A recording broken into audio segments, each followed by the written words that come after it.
어둠과 공포 그리고 죽음의 숨결이 감도는 지하 감옥. 에드거 앨런 포는 구덩이와 추를 통해 인간이 극한의 공포 속에서도 끝끝내 생존을 갈망하는 모습을 그려냈습니다. 이 작품은 절망, 관객 그리고 마지막 순간의 구원을 이야기합니다. 이제 끝없이 조여오는 죽음의 공포 속으로 함께 걸어가 보시겠습니까?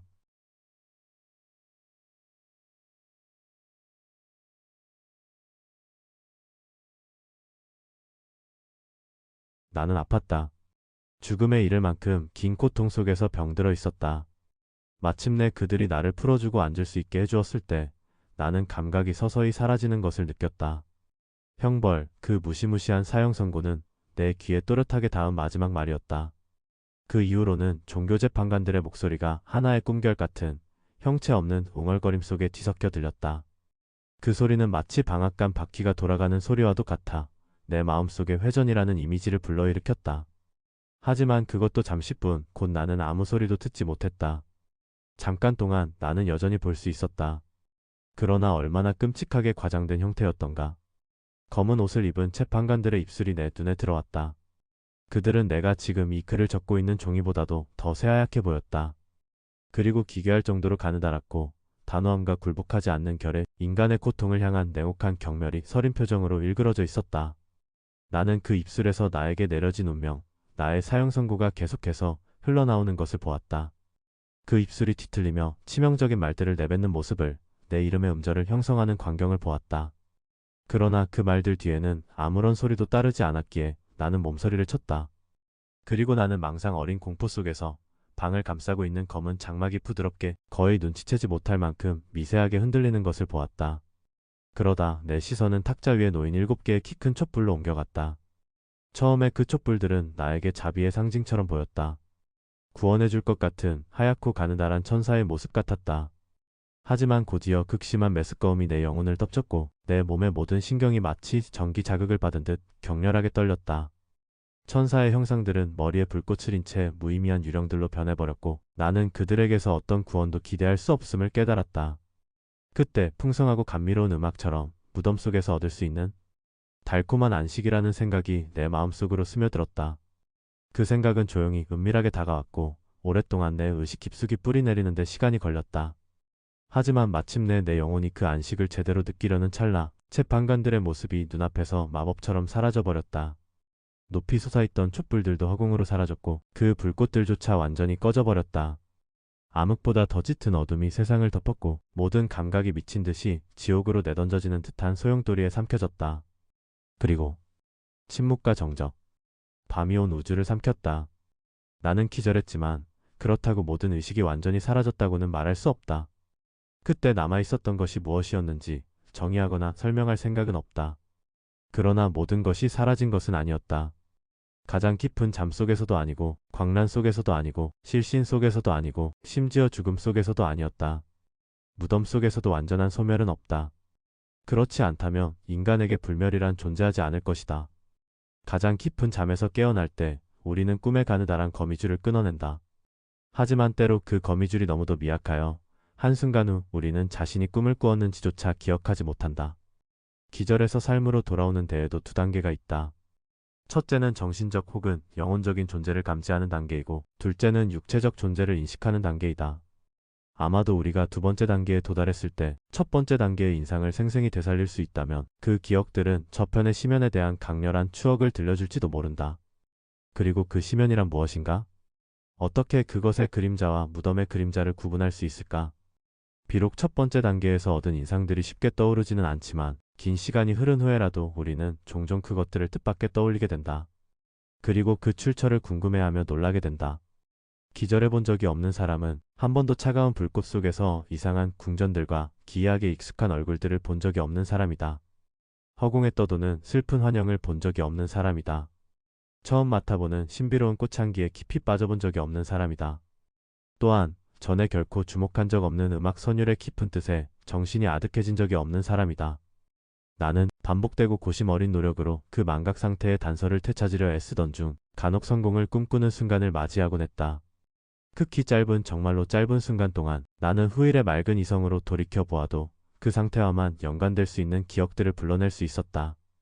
이 어렴풋한 기억의 그림자들은 내 몸을 조용히 들어올려 끊임없이 아래로, 더 아래로, 끝없이 내려갔던 키 큰 형상들을 이야기해준다. 그 끝없는 추락을 생각하는 것만으로도 끔찍한 어지럼증이 나를 짓눌렀다. 그들은 또한 내 심장이 부자연스러울 만큼 고요해진 데서 오는 막연한 공포를 떠올리게 했다. 그리고 나서 세상을 이루던 모든 것들이 갑작스레 완전히 정지한 듯한 감각이 찾아왔다. 마치 나를 나르던 이들이 섬뜩한 무리들이 내려가는 동안 끝없는 한계를 초월해버린 듯 보였고 그들의 지긋지긋한 수고에 지쳐 멈춰 선 듯했다. 그 뒤로 나는 편평함과 습기를 어렴풋이 기억한다. 그리고 곧 모든 것은 광기로 휩싸였다. 금지된 기억들 사이를 헤집고 다니는 광기였다. 그러다 갑자기 움직임과 소리가 내 영혼 속으로 돌아왔다. 심장이 격렬하게 뛰기 시작했고 그 박동 소리가 내 귀에 울려 퍼졌다. 그러고는 다시 모든 것이 공허해지는 순간이 찾아왔다. 다시 소리와 움직임 그리고 접촉이 느껴졌다. 온몸을 감싸는 짜릿한 감각. 그 다음은 생각 없는 순수한 존재 의식뿐이었다. 그 상태는 꽤 오래 지속되었다. 그러다가 매우 갑작스럽게 생각이 돌아왔고 몸서리치는 공포가 몰려왔다. 나는 필사적으로 나의 진짜 처지를 이해하려 했었다. 그러나 이내 나는 다시 무감각 속으로 빠져들기를 간절히 소망했다. 그러나 또다시 영혼이 급격히 되살아나며 몸을 움직이려는 성공적인 시도가 이어졌다. 그리고 이제 나는 재판, 검은 장막, 사형 선고병, 그리고 실신을 모두 선명히 기억할 수 있었다. 그러나 그 이후의 일들은 모두 완전히 잊어버린 상태였다. 오직 오랜 시간과 끈질긴 노력 끝에 아주 희미하게 떠올릴 수 있을 뿐이다. 지금까지 나는 아직 눈을 뜨지 않고 있었다. 나는 자신이 등에 기대어 누워있다는 것을 느꼈고 묶여있지는 않았다. 나는 손을 뻗었고 손은 무겁게 어떤 축축하고 단단한 것 위에 떨어졌다. 나는 손을 그곳에 오래도록 두었다. 그동안 나는 내가 어디에 있는지 무엇을 만지고 있는지 상상하려 했었다. 나는 눈을 뜨고 싶었지만 감히 그러지 못했다. 주변의 사물을 처음 보는 순간을 두려워했다. 끔찍한 것을 보게 될까 두려웠던 것이 아니다. 오히려 아무것도 보이지 않을까 봐 더욱 두려웠다. 마침내 가슴속 깊은 곳에서 터져나온 절망감을 안고 나는 재빨리 눈을 떴다. 그리고 내 최악의 예상은 사실이었다. 영원한 밤의 어둠이 나를 둘러싸고 있었다. 나는 숨을 쉬려고 몸부림쳤다. 어둠의 밀도가 숨을 막고 짓누르는 것만 같았다. 공기는 견딜 수 없을 만큼 답답했다. 나는 여전히 조용히 누운 채 이성을 발휘하려 했었다. 나는 종교재판의 절차를 기억해내었고 그것을 바탕으로 자신의 처지를 추리하려 했다. 나는 이미 사형 선고를 받았고 그 이후로 상당한 시간이 흘렀다고 느꼈다. 그러나 단 한순간도 내가 정말 죽었다고는 생각하지 않았다. 우리가 소설에서 읽는 것과 달리 실제 죽음은 이런 식으로 존재할 수 없다는 확신이 있었다. 그렇다면 나는 어디에 있으며 어떤 상태에 놓여 있는가? 나는 내가 사형을 선고받은 자라는 사실을 알고 있었다. 통상 처형은 종교재판에 의해 선고된 후 곧바로 오토대패, 신교도 처형식을 통해 집행되었다. 그리고 내 재판이 열렸던 바로 그날 밤에도 하나의 오토대패가 있었다. 나는 혹시 다음 희생자가 등장할 때까지 몇 달이 걸릴지도 모를 그때까지 지하 감옥에 되돌려 보내진 것일까? 그러나 곧 나는 그것이 불가능하다는 것을 깨달았다. 희생자들은 즉시 필요했기 때문이다. 게다가 내가 갇혀있던 이 감옥, 그리고 톨레도의 모든 사형수 감방은 바닥이 돌로 되어 있었고 완전히 빛이 차단된 것은 아니었다. 바로 그때 섬뜩한 생각 하나가 번개처럼 내 심장으로 몰려들었다. 그리고 짧은 순간 동안 나는 다시 의식을 잃고 말았다. 정신을 차리자마자 나는 몸을 일으켜 세웠다. 온몸의 모든 신경이 경련하듯 떨리고 있었다. 나는 사방으로 위로 옆으로 미친 듯이 팔을 휘저었다.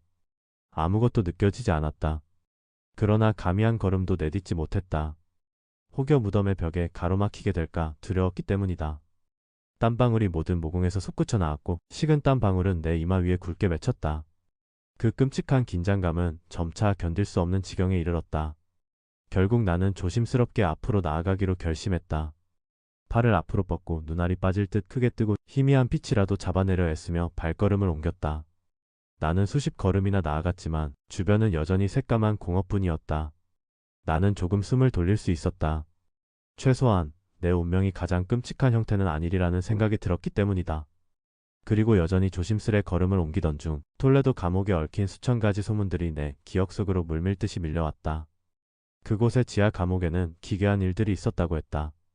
나는 늘 그것을 허무맹랑한 이야기라 생각했지만 이제는 속삭이는 것조차 꺼려질 만큼 섬뜩하게 다가왔다. 나는 이 지하 세계에서 굶어 죽게 된 것일까? 아니면 더 끔찍한 운명이 나를 기다리고 있는 것일까? 죽음이 기다리고 있음은 분명했다. 그리고 그것은 평범한 죽음보다 훨씬 쓰라린 죽음이 될 것임도 알고 있었다. 나는 나를 심판했던 자들의 성향을 너무도 잘 알고 있었다. 지금 나를 사로잡고 있는 것은 방법과 시간뿐이었다. 그러던 중 내가 뻗은 손이 마침내 단단한 장애물에 닿았다. 차갑고 끈적거리는 석조벽이었다. 나는 손끝으로 그것을 따라가며 극도로 조심스럽게 걸음을 옮겼다. 고대의 끔찍한 이야기들이 내 마음에 각인되어 있었기 때문이다. 그러나 이 방법으로는 내가 갇힌 공간의 크기를 알 방법이 없었다. 언젠가는 다시 제자리로 돌아올지도 모르는 일이었다. 나는 어느 순간 자신도 모르게 출발점으로부터 멀어지고 있었다. 그만큼 벽은 완벽하게 균일해 보였던 것이다. 그래서 나는 종교재판장으로 끌려갈 때 주머니에 있었던 칼을 찾으려 했다. 그러나 칼은 사라지고 없었다. 내 옷도 이미 다른 천으로 된 헐렁한 가운으로 바뀌어 있었다. 처음에는 칼날을 석조 틈새에 억지로 끼워 출발 지점을 표시하려 했었다. 하지만 지금 그 방법은 쓸 수 없었다. 그럼에도 불구하고 문제는 생각보다 단순했다. 비록 당시의 혼란스러운 정신 상태에서는 그조차 극복할 수 없을 것처럼 느껴졌지만 말이다. 나는 가운의 가장자리를 찢어냈다. 그리고 찢은 천 조각을 벽의 직각으로 길게 펼쳐두었다. 그렇게 하면 감옥을 더듬으며 한 바퀴 돌았을 때 분명히 그 천 조각을 다시 만날 수 있을 것이라 생각했다. 그러나 나는 감옥의 넓이를 제대로 고려하지 않았다. 또한 내 몸의 극심한 쇠약함도 간과하고 있었다. 바닥은 축축하고 미끄러웠다. 나는 피틀거리며 얼마간 전진했다. 그러다 결국 넘어지고 말았다. 너무 지쳐 있었던 나는 넘어진 채로 누워버렸고 곧 깊은 잠에 빠져들었다. 눈을 떠서 팔을 뻗었을 때 내 곁에 빵 한 덩이와 물이 담긴 주전자가 놓여 있었다. 나는 이상한 상황을 깊이 생각할 기력조차 없었다. 그저 허겁지겁 먹고 마셨다. 곧 다시 감옥벽을 따라 걷기 시작했다. 오랜 노력 끝에 마침내 찢어놓은 천 조각을 다시 발견할 수 있었다. 내가 넘어지기 전까지 세워둔 걸음수는 52보였고 넘어진 후 다시 세워본 걸음수는 48보였다. 모두 합쳐 100보 정도였다. 한 걸음을 대략 1야드의 2배로 잡으면 이 감옥의 둘레는 약 50야드쯤 된다고 추정할 수 있었다. 하지만 벽에는 수많은 굴곡과 모서리들이 있었다. 그래서 나는 이 공간의 정확한 형태를 가늠할 수 없었다. 그럼에도 불구하고 나는 이곳을 지하 묘소라 생각하지 않을 수 없었다. 이 조사는 별다른 목적이 있었던 것도 희망이 있었던 것도 아니었다. 그저 막연한 호기심이 나를 움직이게 했다. 벽을 떠나 나는 감옥의 중앙을 가로질러 보기로 결심했다. 처음에는 극도로 조심스럽게 발을 디뎠다. 바닥은 견고해 보였지만 미끄러운 진흙이 깔려 있어 믿을 수 없었기 때문이다. 하지만 시간이 지나면서 조금씩 용기를 내어 한층 더 확신에 찬 걸음으로 걷기 시작했다. 최대한 곧은 직선으로 건너가려고 애쓰면서 말이다. 10걸음 아니 12걸음 정도 그렇게 전진했을 때 찢어진 가운의 조각이 내 발에 엉켜들었다. 나는 찢어진 옷자락에 발이 걸려 얼굴부터 바닥에 처박히고 말았다. 넘어진 충격에 휩싸인 채 나는 곧바로 주변의 기이한 상황을 알아채지 못했다. 그러나 몇 초가 지나고 여전히 바닥에 엎드려 있는 동안 그 사실은 내 주위를 사로잡았다. 내 턱은 감옥의 바닥에 닿아 있었지만 입술과 머리 윗부분은 턱보다 낮은 위치에 있음에도 불구하고 아무 것에도 닿지 않고 허공에 떠 있었다. 동시에 이마는 끈적거리는 냉기에 젖어 있었고 썩어가는 곰팡이의 역겨운 냄새가 코를 찔렀다. 나는 팔을 앞으로 뻗었고 자신이 바로 원형 구덩이 가장자리에 넘어졌음을 깨닫고 몸서리쳤다. 당장 그 구덩이의 깊이나 넓이를 알 방법은 없었다. 나는 몸을 움직여 구덩이 가장자리 아래쪽 석조 부분을 더듬어 작은 조각 하나를 떼어냈다. 그리고 그것을 구덩이 속으로 떨어뜨렸다. 나는 그것이 벽면을 부딪히며 떨어지는 소리를 오랫동안 귀 기울여 들었다. 마침내 낮고 묵직한 소리와 함께 물에 빠지는 소리가 들려왔고 이어지는 메아리가 감옥을 울렸다. 바로 그때 머리 위에서 문이 급히 열렸다가 닫히는 듯한 소리가 났고 한 줄기 희미한 빛이 암흑 속을 번쩍 비추었다가 순식간에 사라졌다. 나는 명확히 보았다. 나를 위해 준비된 운명을. 그리고 나는 스스로를 축복했다. 넘어짐으로써 앞으로 한 걸음만 더 나아갔더라면 나는 세상에서 영영 사라졌을 것이기 때문이다. 내가 방금 피한 죽음은 한때 나는 종교재판에 관한 괴담에서 읽었을 때 허황되고 우스꽝스럽다고 생각했던 그런 성격의 죽음이었다. 종교 재판의 희생자들에게는 두 가지 선택지가 있었다. 극심한 육체적 고통 속에서 죽음을 맞거나 가장 끔찍한 정신적 공포 속에서 죽음을 맞는 것. 나는 후자의 길을 위해 남겨진 존재였다. 오랜 고통으로 인해 나의 신경은 이미 완전히 무너져 있었고 나는 내 목소리의 작은 떨림에도 몸을 떨 정도가 되어 있었다. 나는 이제 모든 면에서 앞으로 펼쳐질 고문에 적합한 희생양이 되어 있었다. 사지를 떨며 나는 다시 벽을 더듬어 찾아갔다. 그리고 결심했다. 차라리 이 벽에 붙어 죽겠다고. 이제 내 상상 속에는 이 지하 감옥 곳곳에 수없이 많은 구덩이들이 도사리고 있다고 확신하고 있었기 때문이다. 만약 내 정신 상태가 조금이라도 달랐다면 나는 차라리 이 고통을 끝내기 위해 한 구덩이로 몸을 던졌을지도 모른다. 그러나 지금의 나는 누구보다도 겁쟁이가 되어 있었다. 그리고 나는 잊을 수 없었다. 이 구덩이들에 관해 읽었던 것을. 그곳에서는 죽음이 즉시 찾아오지 않는다는 사실을. 고통스러운 동요와 불안으로 나는 오랜 시간 동안 잠을 이루지 못했다. 하지만 결국 나는 다시 깊은 잠에 빠져들었다. 눈을 뜨자 전과 마찬가지로 내 곁에 빵과 물주전자가 놓여 있었다. 타는 듯한 갈증에 시달리던 나는 주전자의 물을 단숨에 들이켰다. 그러나 물에는 분명 약이 섞여 있었다. 마시자마자 저항할 수 없는 졸음이 밀려왔다. 곧이어 죽음과도 같은 깊은 잠이 나를 덮쳤다. 그 잠이 얼마나 지속되었는지는 알 수 없다. 하지만 다시 눈을 떴을 때 주변의 사물들이 희미하게 보였다. 그 빛은 이상하고 유황빛이 도는 광이었고 처음에는 그 근원을 알아차릴 수 없었다. 어쨌든 나는 감옥의 크기와 모습을 분명히 볼 수 있었다. 내가 처음 짐작했던 것보다 훨씬 작았다. 벽을 따라 둘러싼 전체 길이는 25야드도 되지 않았다. 몇 분 동안 이 사실은 나에게 쓸데없는 고뇌를 안겨주었다. 하지만 생각해보면 이 끔찍한 상황 속에서 감옥의 면적이 크든 작든 무슨 의미가 있었겠는가?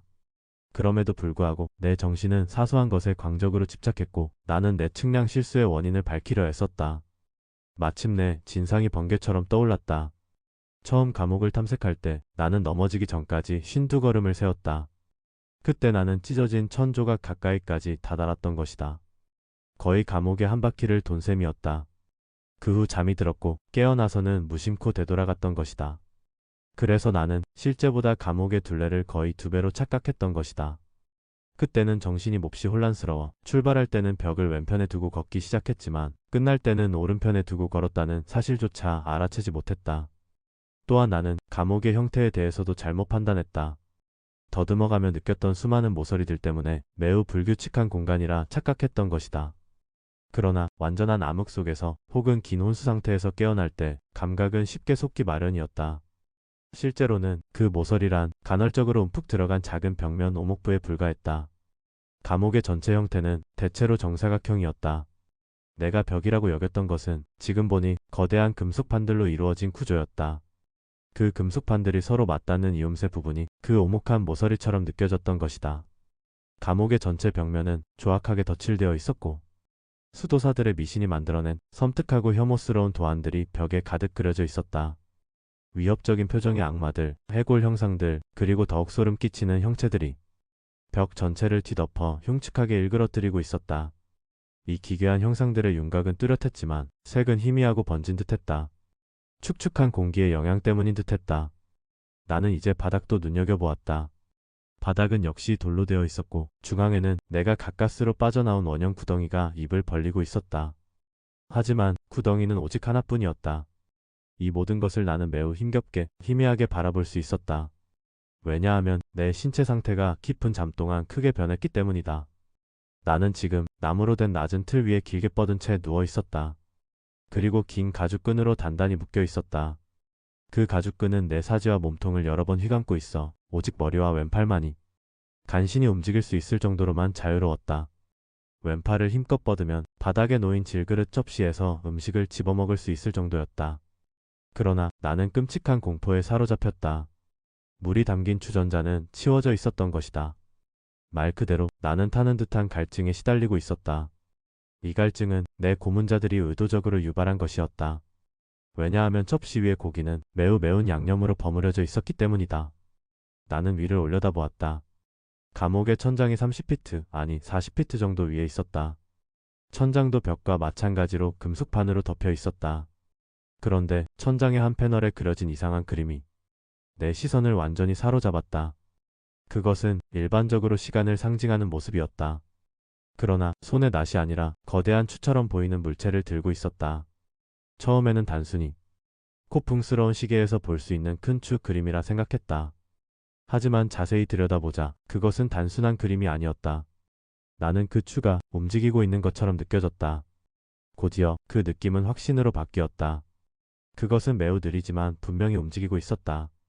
나는 몇 분 동안 두려움과 놀라움 속에서 그 움직임을 지켜보았다. 그러나 그 단조로운 움직임에 점점 지쳐가며 시선을 감옥 다른 곳으로 돌렸다. 그때 바닥에서 나는 가벼운 소리가 내 주의를 끌었다. 나는 바닥을 바라보았고 몇 마리의 거대한 쥐들이 기어다니는 모습을 보았다. 그들은 오른편 바로 시야 안에 보이는 구덩이에서 기어나왔다. 그때에도 내가 그들을 바라보는 동안에도 쥐들은 떼를 지어 몰려들었다. 굶주린 눈빛을 번뜩이며 고기의 냄새에 이끌려 급히 다가왔다. 나는 엄청난 노력과 주의를 기울여서야 그들을 쫓아낼 수 있었다. 어느덧 시간이 얼마나 지났는지 알 수 없었다. 아마도 반 시간, 아니 어쩌면 1시간이 지났을지도 모른다. 시간 감각은 이미 흐릿해져 있었다. 다시 천장을 올려다본 순간 나는 경악하며 말을 잃었다. 추의 궤적이 처음보다 거의 한 야드나 넓어져 있었다. 당연히 속도 또한 훨씬 빨라져 있었다. 그러나 무엇보다도 나를 소름 끼치게 한 것은 추가 눈에 띄게 낮아졌다는 사실이었다. 나는 끔찍한 공포와 함께 주목했다. 그 추가 어떤 모습으로 되어 있는지를. 추의 끝은 길이 약 1피트에 이르는 날카로운 강철 초승달이었다. 초승달 모양의 뿔은 위를 향해 있었고 아랫부분은 면도날처럼 예리했다. 그리고 그 형태는 면도날처럼 얇고 정교하게 갈라지다가 점점 굵고 단단한 구조로 이어져 있었다. 그것은 무거운 황동 막대에 매달려 있었고 추가 공기를 가르며 휘둘릴 때마다 쉬익하는 소리가 났다. 나는 더 이상 의심할 수 없었다. 수도사들의 악랄한 고문 기술이 내게 준비해 놓은 운명을. 감옥 속 구덩이의 존재는 이미 종교재판관들에게 알려졌고 그들은 나를 그곳에 떨어뜨리려 했던 것이다. 구덩이. 지옥을 상징하는 장소, 그리고 모든 처벌 중에서도 궁극의 공포로 소문난 곳. 나는 극적인 우연 덕분에 그곳에 빠지는 것을 피할 수 있었다. 종교재판의 사악한 계획에서 희생자를 불의에 빠뜨리는 기습은 중요한 절차였다. 그러나 나는 빠지지 않았다. 따라서 그들은 나를 구덩이에 던져넣는 대신 다른 방법으로 보다 완만한 죽음을 준비했다. 완만한 죽음이라니. 나는 절망 속에서 씁쓸히 웃었다. 그런 표현을 써야 하는 자신이 우스웠다. 긴 시간 동안 나는 이 지옥 같은 고통 속에서 추가 내 위로 휙휙 스치는 소리를 세어가며 버텼다. 추는 조금씩, 정말로 조금씩, 거의 세월처럼 느껴지는 긴 간격을 두고 조금씩 내려왔다. 아직도, 그리고 계속 그것은 내려왔다. 아마 여러 날이 지났을 것이다. 추는 마침내 내 몸 위를 스치듯 지나가며 거친 숨결 같은 바람을 일으켰다. 날카로운 강철 냄새가 코를 찔렀다. 나는 기도했다. 하늘이 진저리 칠 만큼 추가 더 빨리 내려오게 해달라고 기도했다. 나는 광기에 빠졌다. 광란에 사로잡혀 몸을 일으켜 추가 지나가는 방향으로 저항하려 발버둥쳤다. 그 무시무시한 사브르를 바라보며 나는 갑자기 평온해졌다. 그리고 아이들이 희귀한 장난감을 바라보듯 반짝이는 죽음을 향해 미소 지으며 누워 있었다. 다시 한 차례 완전한 무의식의 순간이 찾아왔다. 그러나 그것은 짧았다. 다시 의식이 돌아왔을 때 추는 거의 내려간 흔적이 없었다. 그러나 그 시간은 길었을지도 모른다. 나는 알고 있었다. 내 실신을 지켜보던 악마들이 있었고 그들이 원한다면 언제든지 그 움직임을 멈출 수도 있었을 것이라는 것을. 정신을 차렸을 때 나는 극도로 허약하고 구역질이 나는 상태였다. 마치 오랫동안 생명을 억눌러 온 듯한 설명할 수 없는 기분이었다. 그 고통스러운 순간들 속에서도 인간 본능은 끈질기게 음식을 갈망했다. 나는 고통스러운 힘을 다해 왼팔을 뻗어 쥐들이 남겨둔 음식의 마지막 한 조각을 움켜쥐었다. 조심스럽게 그것을 입에 넣었을 때 내 마음속에는 희미한 희망과 기쁨의 생각이 스쳤다. 그러나 나에게 희망이라니 그게 무슨 의미가 있었던가.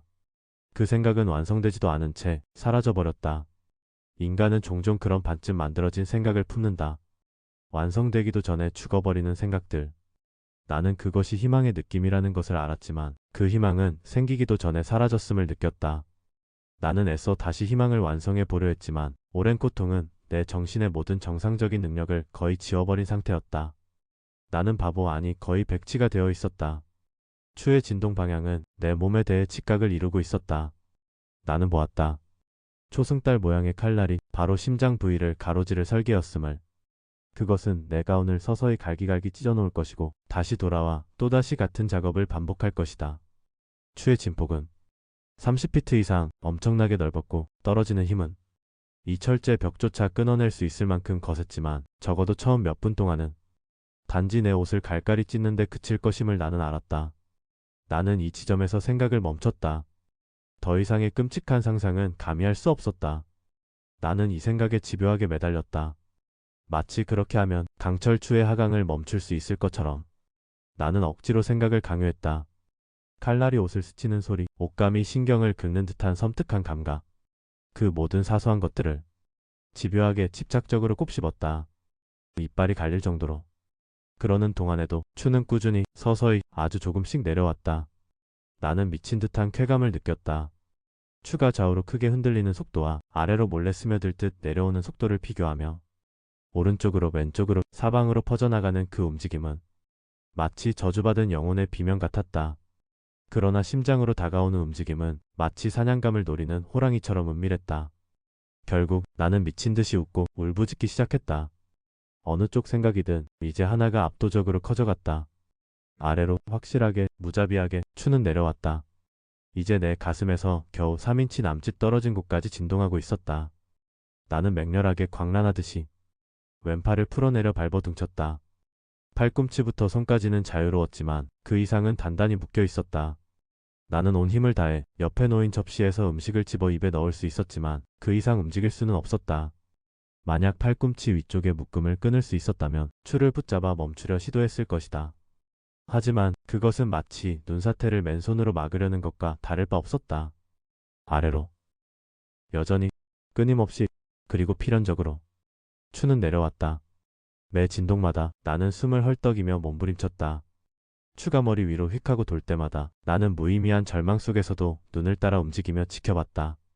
추가 내려올 때면 나는 본능적으로 눈을 꽉 감아버렸다. 비록 죽음이야말로 진정한 해방이었겠지만 나는 여전히 온몸에 신경을 떨며 기계 장치가 단 한 치만 더 내려온다면 그 날카로운 칼날이 내 가슴을 찢을 것을 생각하고 있었다. 희망. 그것이 내 신경을 떨게 하고 내 몸을 움츠러들게 했다. 희망이었다. 형틀 위에서도 살아남겠다는 죽음을 선고받은 자들에게조차 속삭이는 그 집요한 희망. 심지어 종교재판의 지하 감옥에서도 나는 보았다. 대략 10번, 많아야 12번의 추가 더 진동하면 날카로운 강철이 내 옷자락에 닿을 것임을. 그것을 깨달은 순간 나는 갑자기 절망의 냉정한 침착함을 되찾았다. 수시간, 아니 며칠 만에 처음으로 나는 제대로 생각하기 시작했다. 그때 문득 나를 묶고 있던 가죽끈이 특이하다는 것을 깨달았다. 나는 별도의 끈들로 묶인 것이 아니었다. 만약 저 면도날 같은 초승달이 끈의 일부를 스치기만 해도 그 가죽끈은 풀릴 수 있었다. 내 왼손으로 나머지를 풀어낼 수 있을지도 몰랐다. 하지만 그 경우 칼날과 내 몸 사이의 거리는 너무나 가까웠다. 조금이라도 잘못 움직이면 즉시 죽음이 닥칠 것이다. 게다가 이런 가능성을 고문자들이 미리 생각하지 않았을까? 그들은 과연 이런 허점을 남겨두었을까? 혹시 가죽끈이 추의 진로를 가로질러 배치되어 있지는 않을까? 나는 마지막 희망마저 꺾일까 두려웠다. 그러나 나는 머리를 어렵게 들고 내 가슴을 살폈다. 가죽끈은 내 사지와 몸통을 꽁꽁 둘러싸고 있었지만 추가 지나가는 경로만은 비워져 있었다. 나는 안도의 한숨을 내쉬었다. 그러나 머리를 다시 바닥에 떨어뜨리기도 전에 머리를 다시 바닥에 떨어뜨리는 그 순간 갑자기 내 정신 속을 번쩍 스치는 생각이 있었다. 이것은 앞서 내가 어렴풋이 느꼈던 구원의 희미한 반쪽, 그 불완전했던 생각의 남은 절반이었다. 음식을 타는 입술에 가져다 대었을 때 그 생각이 완전히 모습을 드러냈던 것이다. 그것은 여전히 미약하고 거의 제정신이 아닌 듯 희미했지만 이번에는 명확하고 온전한 형태를 이루었다. 나는 즉시 절망의 신경질적인 에너지를 끌어모아 그 구상을 실행에 옮기기로 결심했다. 수시간 동안 내가 누워있는 낮은 틀 주변에는 말 그대로 수없이 많은 쥐들이 들끓고 있었다. 그들은 사납고 대담하고 굶주려 있었다. 붉게 빛나는 눈으로 나를 노려보며 내가 조금만 더 움직이지 않는다면 즉시 나를 먹잇감으로 삼을 듯이 보였다. 나는 생각했다. 이 쥐들은 우물 속에서 대체 어떤 먹이에 길들여졌던 것일까? 나는 이미 이 악착 같은 쥐들에게 접시 위 음식을 거의 모두 빼앗겼던 상태였다. 처음에는 손짓으로 쥐들을 쫓아내려 애썼지만 결국 그 반복적인 움직임은 아무런 효과도 내지 못하게 되었다. 굶주린 쥐들은 종종 내 손가락을 깨물며 기름기 어린 매운 음식을 함께 삼켜버렸다. 나는 남아있는 고기 조각의 기름과 양념을 도달할 수 있는 한 최대한 가죽끈 위에 문질러 발랐다. 그리고는 손을 바닥에서 들어올린 채 숨도 쉬지 않고 가만히 누워 있었다. 처음에는 쥐들이 이 변화에 놀라 겁을 먹었다. 움직임이 멈춘 것에 놀라 많은 쥐들이 허겁지겁 우물 쪽으로 달아났다. 하지만 그것은 단 한순간에 불과했다. 나는 그들의 굶주림에 모든 희망을 걸고 있었다. 내가 여전히 가만히 있다는 것을 확인한 몇몇 대담한 쥐들이 조심스럽게 틀 위로 기어올랐다. 그들은 가죽끈 냄새를 맡았다. 그것이 신호가 된 듯 우물 속에서 새로운 무리가 쏟아져 나왔다. 쥐들은 틀에 매달리고 내 몸 위를 뛰어다니며 수백 마리가 한꺼번에 몰려들었다. 추의 규칙적인 휩쓸림은 그들에게 아무런 방해가 되지 않았다. 그들은 추를 능숙히 피해가면서 기름과 양념으로 범벅된 가죽끈에 매달려 물어뜯기 시작했다. 그들은 점점 더 많아졌고 내 몸 위를 꿈틀거리며 기어다녔다. 목을 감고 입술을 찾고 차가운 이빨이 온몸을 기어다녔다. 나는 숨이 막힐 것 같았다. 세상에 존재하는 어떤 단어로도 표현할 수 없는 극도의 혐오감이 내 가슴을 가득 채우고 심장은 무겁고 끈적한 차가움으로 얼어붙었다. 그러나 단 1분만 더 견디면 모든 싸움이 끝날 것을 나는 느끼고 있었다. 나는 분명히 느꼈다. 가죽끈이 느슨해지고 있다는 것을. 나는 알 수 있었다. 가죽끈은 이미 여러 곳에서 끊어져 있었다. 나는 초인적인 결의로 몸을 움직이지 않고 버텼다. 내 계산은 틀리지 않았다.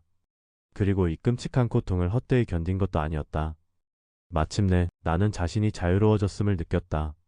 가죽끈은 이제 내 몸에서 갈기갈기 찢어진 채 매달려 있었다. 그러나 추는 이미 내 가슴에 닿아 있었다. 그것은 내 가운을 가르고 그 안에 린넨 천마저 베어냈다. 두 번 더 추는 흔들렸다. 그리고 모든 신경을 꿰뚫는 듯한 날카로운 고통이 밀려왔다. 그러나 바로 그 순간 탈출의 순간이 찾아왔다. 나는 손을 휘저었다. 그러자 나를 짓눌렀던 쥐떼들이 소란스럽게 흩어졌다. 나는 조심스럽고도 신중하게 옆으로 몸을 비틀며 천천히 아주 천천히 가죽끈의 감금에서 빠져나왔다. 그리고 날카로운 콧검추의 범위를 넘어섰다. 적어도 그 순간만큼은 나는 자유로웠다. 자유로웠지만 여전히 종교재판소의 소나기 안에 있었다. 나는 공포의 나무틀에서 돌바닥 위로 간신히 내려섰다. 바로 그 순간 지옥 같은 기계장치의 움직임이 멈추었다. 그리고 그 괴물 같은 장치는 보이지 않는 힘에 의해 천장 위로 끌려 올라가는 것이 보였다. 나는 이 경험을 절망 속에서도 깊이 새겼다. 나의 모든 움직임은 분명히 지켜보고 있는 누군가에 의해 감시되고 있었다. 나는 단지 하나의 고통스러운 죽음을 모면했을 뿐 곧 더 끔찍한 운명에 넘겨질 운명이었다. 그 생각이 떠오르자 나는 긴장 속에서 미친 듯이 감옥의 철제 벽들을 둘러보았다. 그때 처음에는 명확히 인식할 수 없었던 어떤 변화가 감옥 안에서 일어났음을 깨달았다. 몽롱하고 떨리는 정신으로 나는 여러 가지 추측을 떠올렸지만 아무것도 확실한 것은 없었다.